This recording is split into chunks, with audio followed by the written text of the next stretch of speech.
couple of years ago, I spent about 2 weeks in Guatemala learning Spanish for 4 hours each day. And I lived in the home of a woman who spoke no English at all, just Spanish. Needless to say, it was an educational experience. I mean, that's why I was there in the first place. Also, during this trip, I walked 30 minutes to a church on Sunday morning to attend a congregation affiliated with my Christian fellowship. Of course, it was all in Spanish. It was really a fun time because I got to learn what it was like to be the outsider, to know only a couple of words, just enough to be dangerous. But mostly, I didn't know at all what we were singing or what the preacher was saying, unless we were singing a song that I already knew the melody to, then I could kind of get the gist there. I caught a glimpse in that moment of being the foreigner in a church for the first time in my life. On the podcast today is Jonathan Downie, an interpreter for churches, author of Multilingual Church, host of the Church Interpreting Podcast, and owner of Integrity Languages. Obviously, just by all of his credentials, you know what we're going to talk about today: multilingual churches. And we will also get into how the church can become a welcoming place for migrant families. Welcome to the Smashing Idols podcast. I'm Jake Doberenz, and this is your call to break free from the things that pull you away from Jesus Christ. Each week I chat with theologians, ministers, cultural thinkers, and everyday believers to uncover how modern idols sneak into our lives and how we can smash them to pieces. We're not here for surface level faith. We're here to dig deep, challenge the norms, rediscover what it means to follow Jesus with everything we've got. So if you're ready to kick distractions to the curb and embrace a faith worth living, you've come to the right place. And hey, don't forget to check out jakedoberenz.com/podcast to catch every episode and subscribe to the newsletter. So, you ready? Let's start smashing those idols.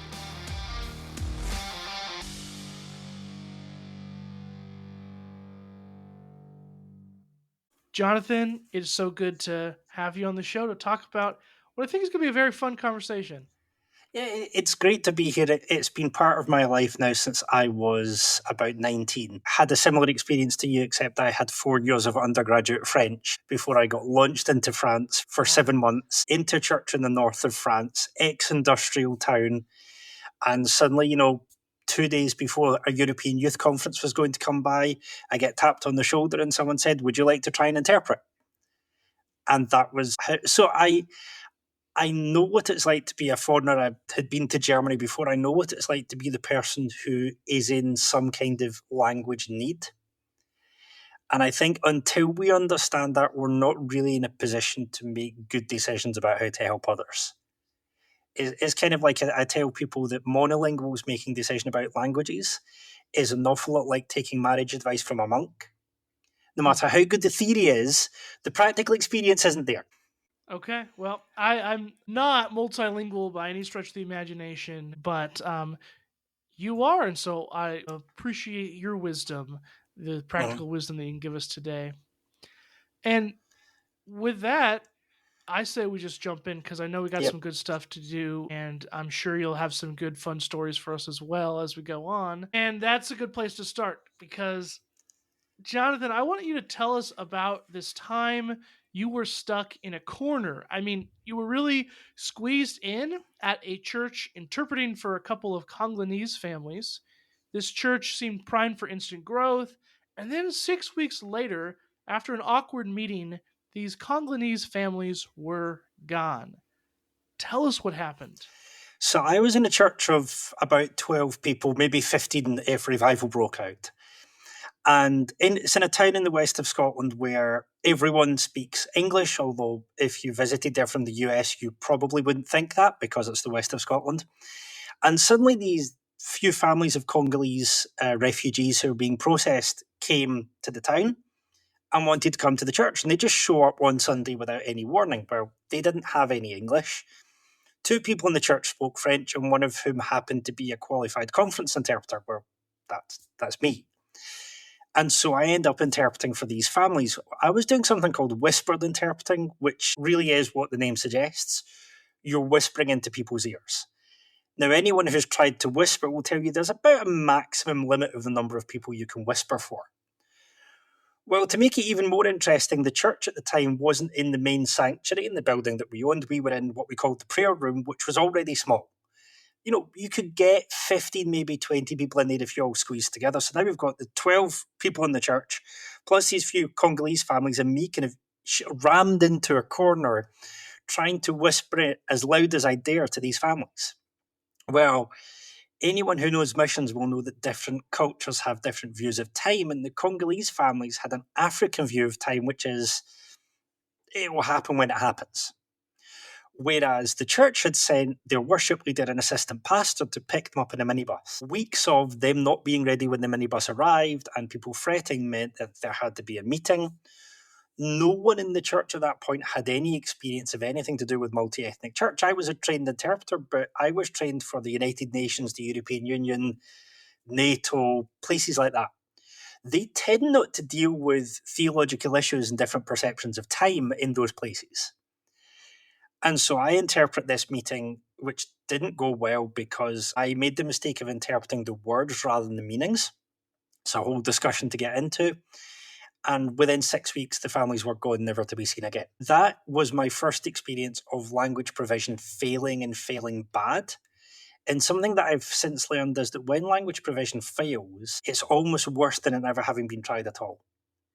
Because you have a church that had the potential to reach a community, that had the potential to grow, that had the potential to change, which not only now isn't going to grow or change or reach a community, but if language provision has failed, it leaves a kind of debris in its wake that the church is then reticent to do anything ever again because we tried and it didn't work. And that was my first experience of failure. I had no skills to understand how to deal with that. And it's only since then, since research and experience elsewhere, that I've seen there are ways to do this right. There are ways to get this and ways to make it work. And that's now, I joke to people that when I'm doing consulting with churches, my job is just making sure they don't fall into holes.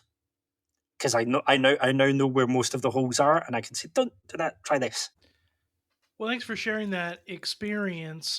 This is an important topic to talk about in our world today, the present moment, not just with the United States, but in other countries as well. And I think we're going to kind of get into some of the weeds of that in a little bit here. But I want to start with really talking about your specialty here, language. And you've written the book. You've written the book on the subject, right? Multilingual Church. And so you're a good person to ask why.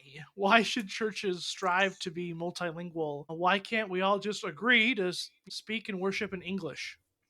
There's two sides to this. There's a theological side, and I have a big chunky chapter on the theology of multilingual church. Theologically speaking, the Bible tells us that heaven is going to be multilingual, and it tells us that the early church was multilingual. If God wanted monolingualism to be the way that the church functioned, then Pentecost would never have happened. In Pentecost, you had the Jews visiting Jerusalem who would have had Hebrew because they would have been through their bar mitzvah and their Torah training. They had Greek because that was the trade language at the time.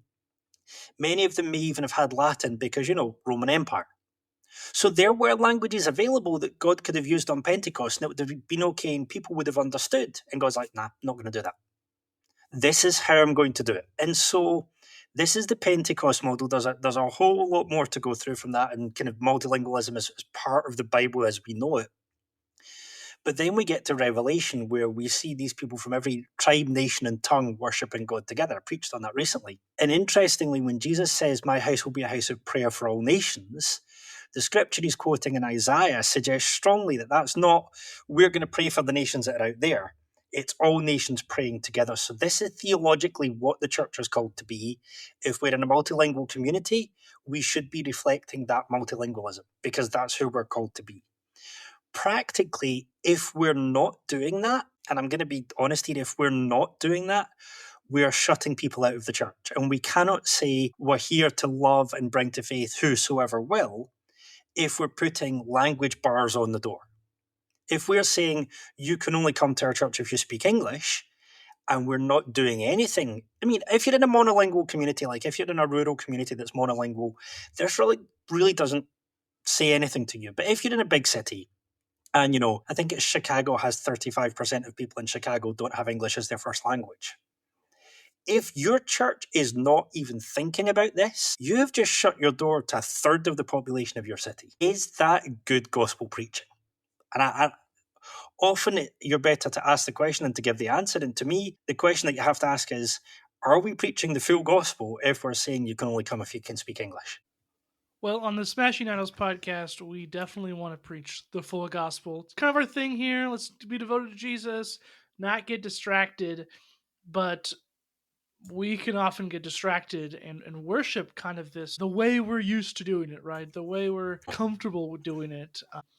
And we certainly don't want to bar people from coming into church, and we want to be open. And to your point, absolutely, the kingdom of heaven is going to have a lot of different people in it from all sorts of different countries. It's not just about this country here, that country there. It's everybody, all the nations, and yeah, there's going to be a lot of languages in there. I think also we have historically, and I speak from a kind of evangelical British background, where in the UK the church tends not to be overtly political for lots of reasons. We'll stand up for issues, but you would never see a group of churches in the UK backing a political party. It just doesn't happen. But whether we like it or not, our language choices are both practical choices, theological choices, and political ones.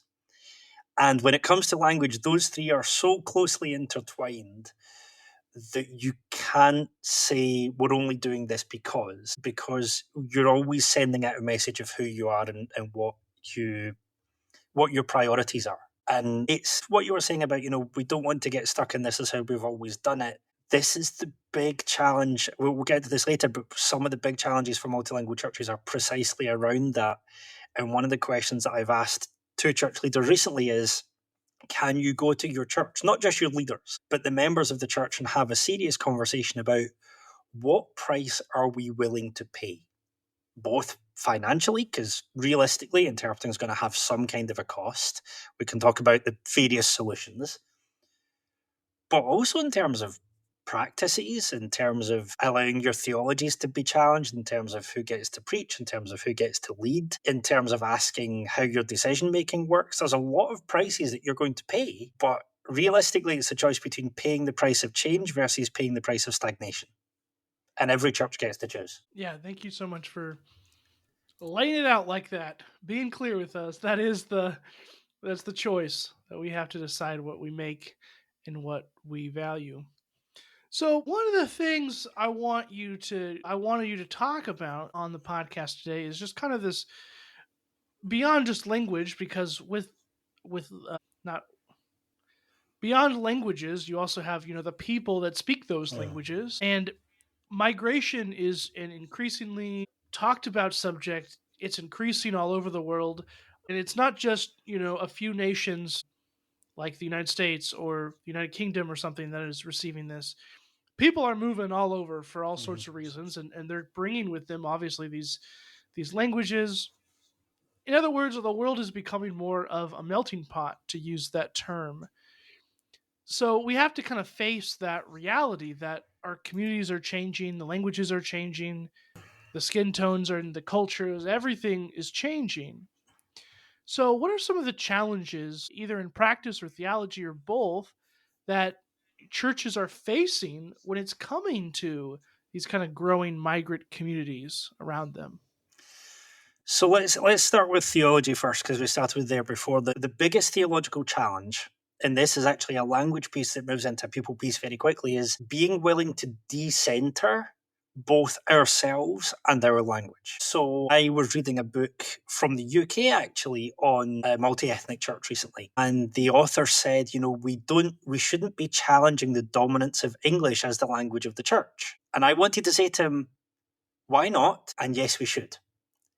Because once you decenter your own language, you then ask questions about, well, what does it look like to build a church? Not just where people are welcome, because, welcoming people can mean opening the door. And there was a church that my wife and I visited once where they would give you a mug full of candy as you got through the door as a welcome gift. That's nice. There's welcoming, And then we go from welcoming to acceptance, because you can be welcomed once, they never want to see you again. Then there's acceptance. And then there's, I don't like to use the term, but then there's integration or becoming part of the church.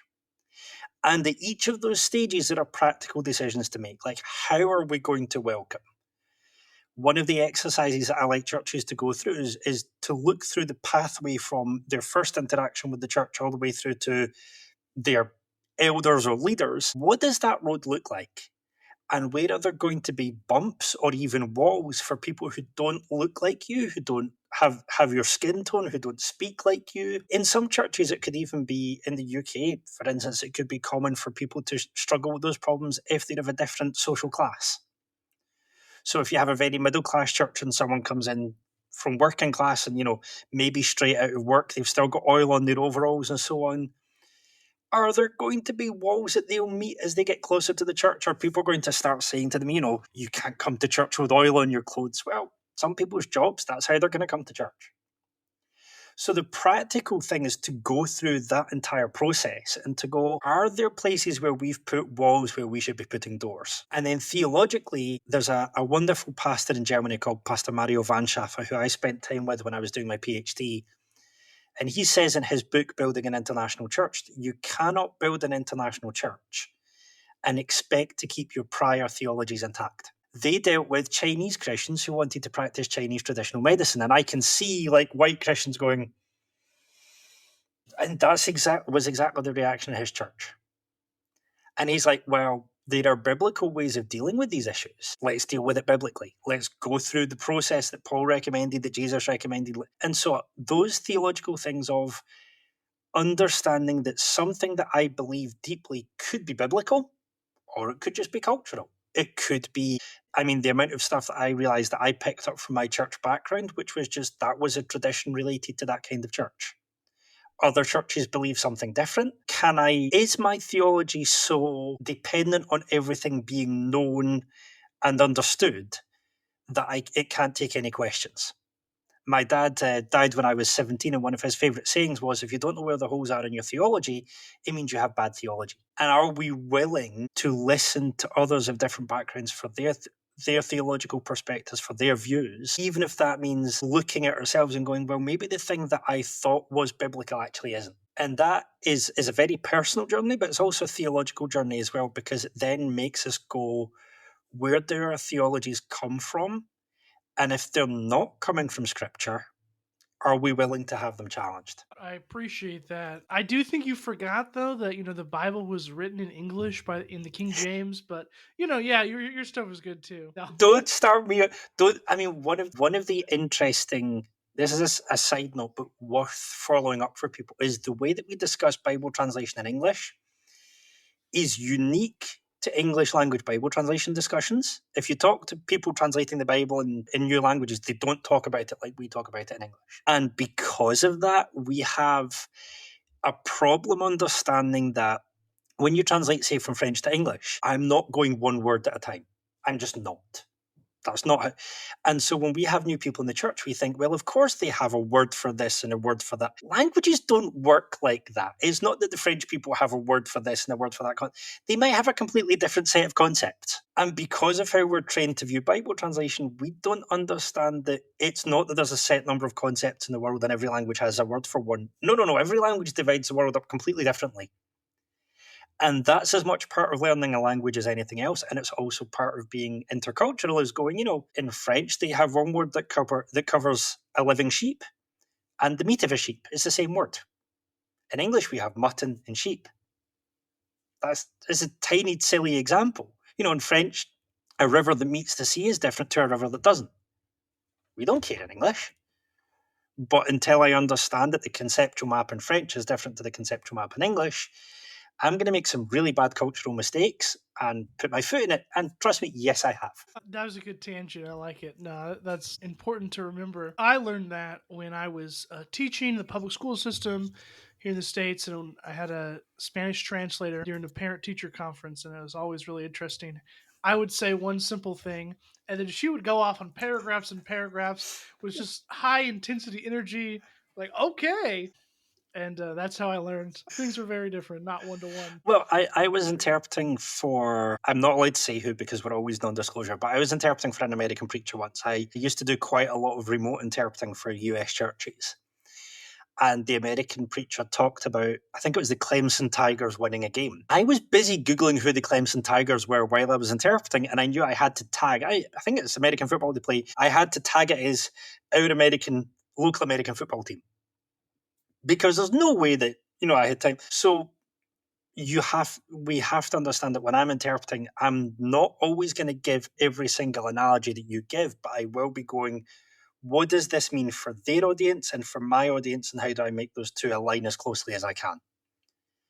And I have joked that my job is mostly keeping English speakers out of trouble, because English speakers are very good at getting into trouble. I believe that 100% for sure. So, give us something. I mean, you already talked about kind of the theology and the practices here, some of the challenges and some of the ways to think about, like you said, that process from the door to the elder or whatnot. Um, Give us something else about what a church can actually do and implement to create that integration for kind of create that multilingual church or multi-ethnic church. What's a practical way they can implement something? So, a really practical thing that a church can do is audit what it has. So, say, do you have speakers of the language that you need? And then work with them to work out what's the best way to welcome people. So, for example, I know someone who came to a church in the UK and was very offended that they didn't get asked their name and address and email the moment they walked through the door, because that's what they did in the churches in their home country. Now, that's not something we can do in the UK for various legal reasons.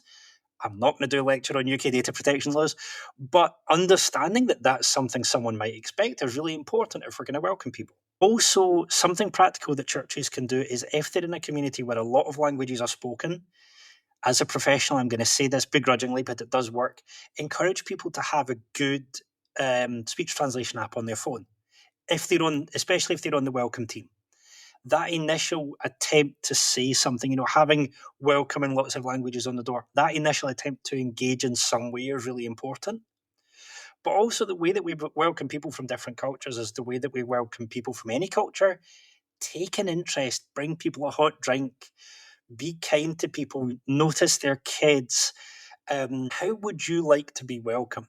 Especially if you think, well, how would I like to be welcomed if I don't speak the local language? It doesn't take a lot of imagination. And I remember my wife and I were in Austria at one point with some of our kids, because I was speaking at a conference there, and we find an international church on the Sunday. And not only was it interpreting into English, my wife's a fluent German speaker. Not only was it interpreting into English for me, who can only just about order a hot chocolate in German, but afterwards, people noticed me when you came up to us and said, "We're having a meal in the church afterwards. Do you want to come?" And I'm Scottish.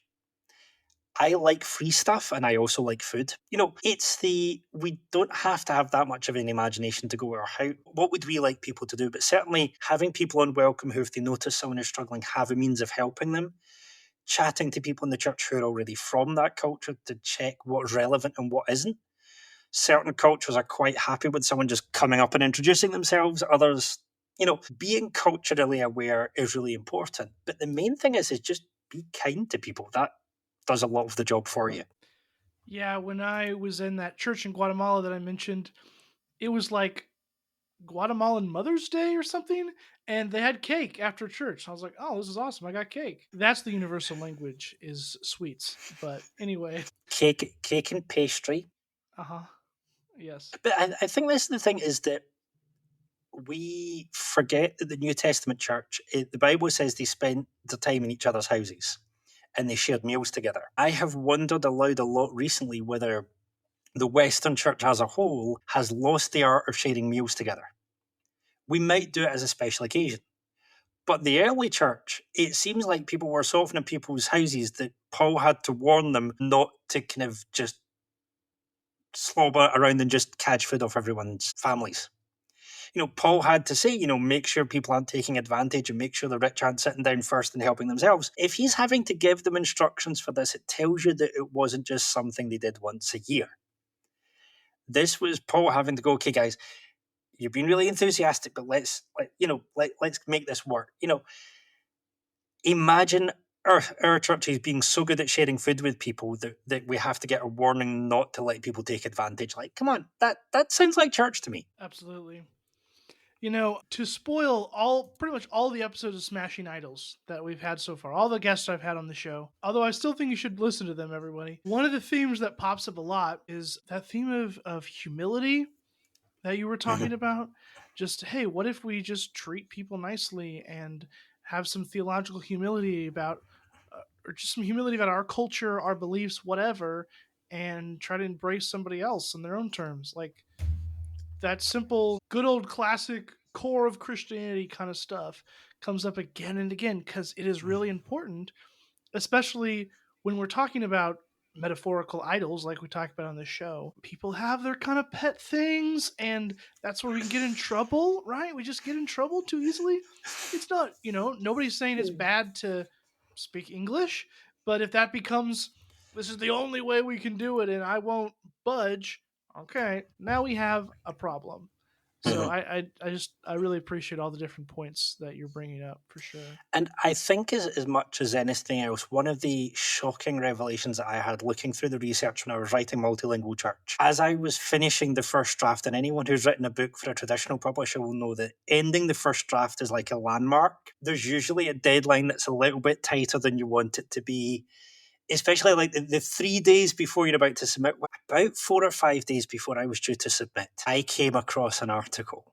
And anyone who's written a book will know the article that you read in the last week before submission is always, and it was an article from the US about churches in the south of the US. And the authors pointed out that while their theology was good and while their talk was good and while they welcomed migrants, it became a sub ministry. And the welcome was based on so long as you behave like a good migrant.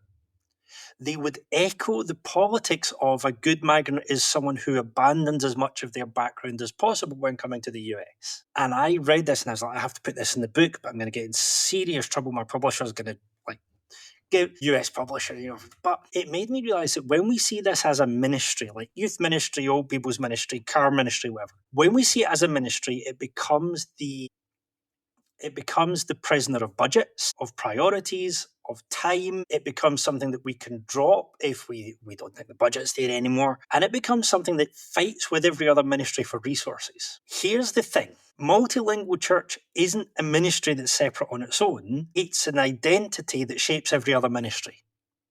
Because if you have more families in your church who don't speak English, that's going to change your old folks ministry, that's going to change your youth ministry, that's going to change your car ministry, that's going to change any ministry you can think in the church. Suddenly, the leaders are going, I have people in my whatever ministry who don't speak English, what do I do?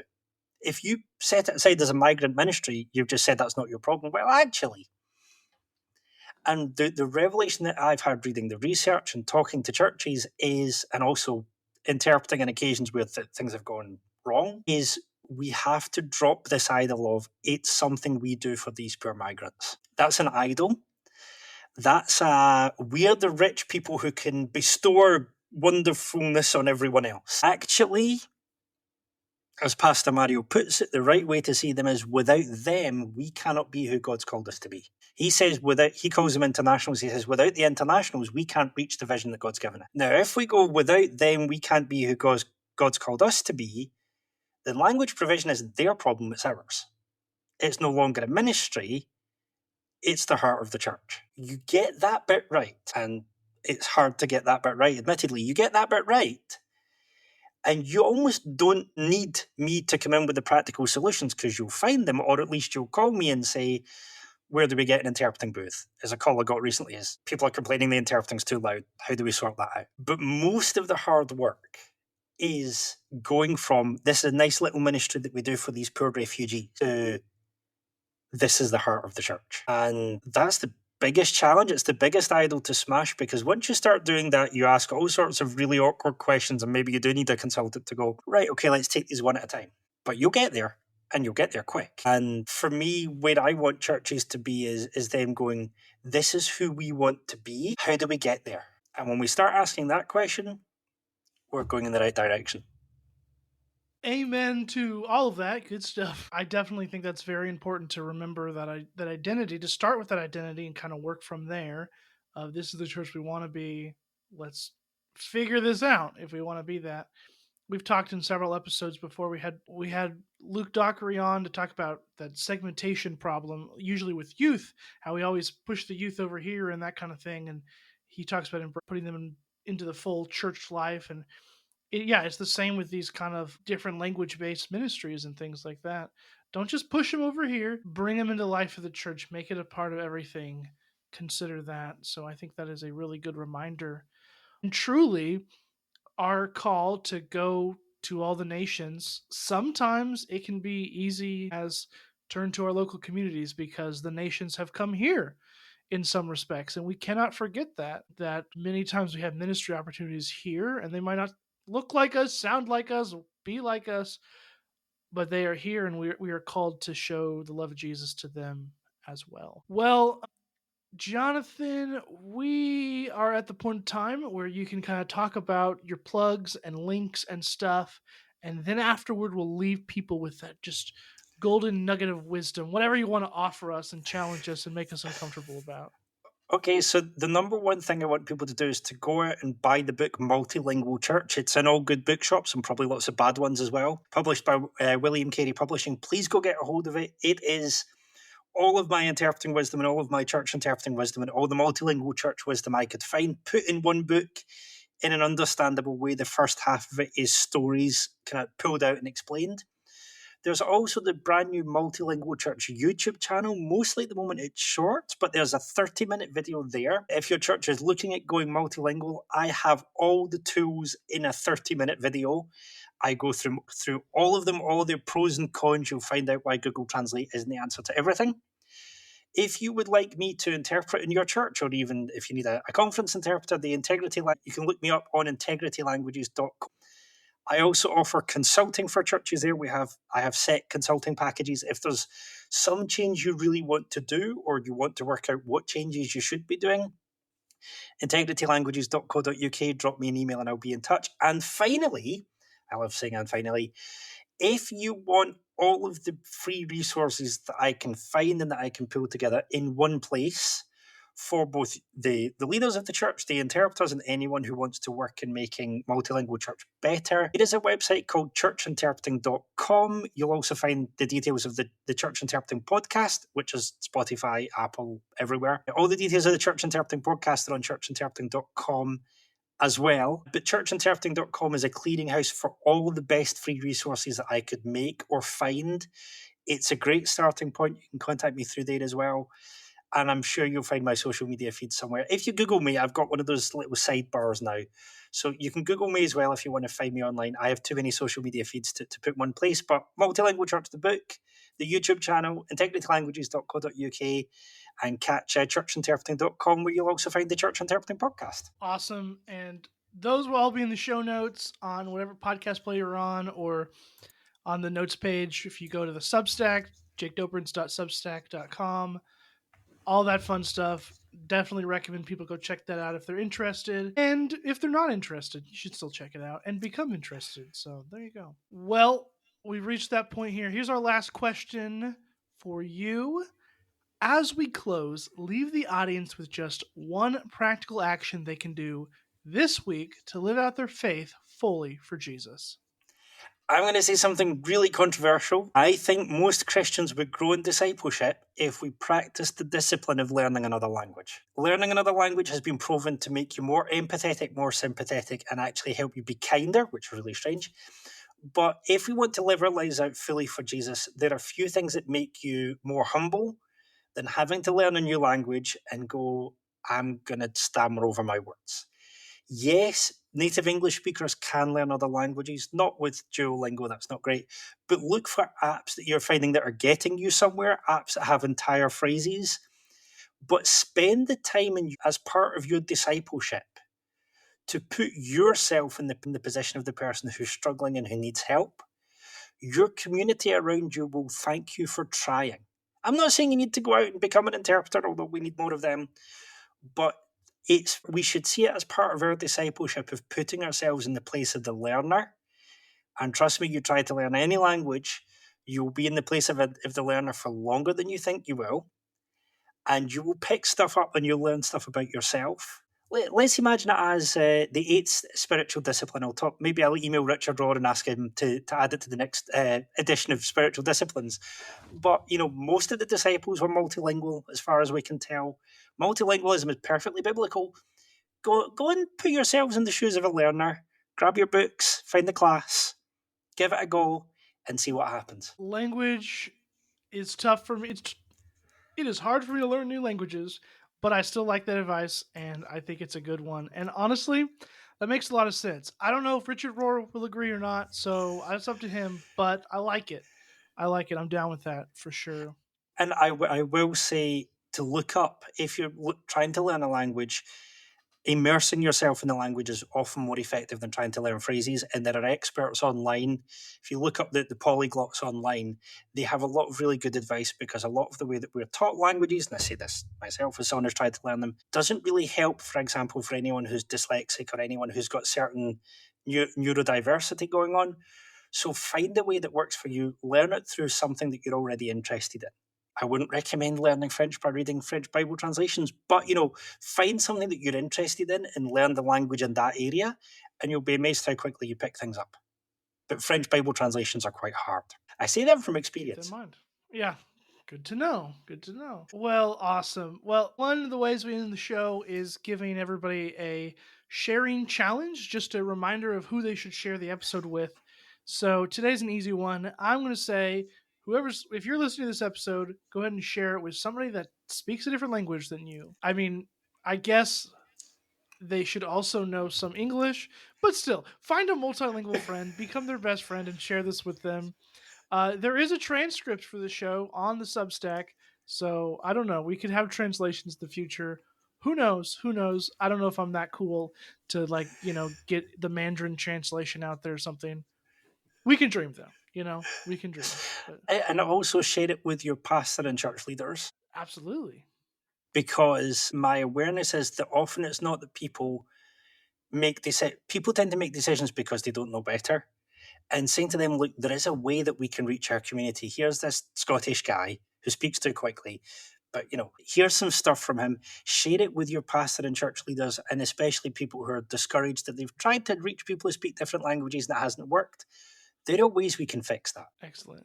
Jonathan Downie, thank you so much for being on, or shall I say, merci beaucoup. That is the extent of my French, and so I got that out there. Probably butchered it, but that's okay. I learned that in third grade, by the way, so it's probably wrong. So So, I said it exactly that way when I was teaching a class of 15-year-old girls, and that O sound at the end. That French has two sounds that sound like O. So one is U and one is O. If you say beaucoup, you're not saying thank you a lot. You're saying, let me think of what's the American for that. Thank you, beautiful butt. oh, And so okay. I introduced myself to a classroom of 15-year-old girls by saying, I like beautiful French butts. Oh no. Okay. So All I right. very quickly learned this merci beaucoup, because otherwise, Cool. yeah, well, the merci beaucoup, which is very commonly said by British speakers. Yeah. Okay. Good to know. Good to know. Well, when I was last in the south of France, I have a lot of people to apologize to, apparently. Don't Um, we all? Don't we all? but it's fine. No, yeah. Okay, well, having said that, thank you so much for being on. It was a pleasure. This is a good topic that we just do not think about a lot. The multilingual aspect, the how we can serve these different migrant communities that are becoming a part of it. This is a real world issue, and it's the kind of thing we got to get on now. And a lot of people don't think about it, but there are ways to implement these in really fun, exciting ways. So thanks for bringing this to our attention today. It's great to be here and share stories. And I like the phrase that you said, put it all out there. It's like, yeah, we've got to be, we have, what is it? Someone said to me today, we have to be honest and hopeful at the same time. Ooh, And if well, English made any sense at all, honest and hopeful would sound like they began with the same sound, but they don't. English doesn't make any sense at all. That's No. also what I learned English from makes no being sense. in school. So there's a saying amongst language learners that what English gives people in having really simple grammar, it takes away with atrocious spelling. Okay, I like it. I like Yeah, it.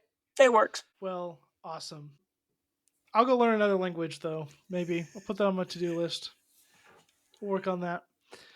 In the meantime, though, we're going to sign off here. This has been, in the United States, we would call this a Southern goodbye, where it goes on too long. But that's okay. It's been great. Thanks again for being on the Smashing Idols podcast. Thank you for having me.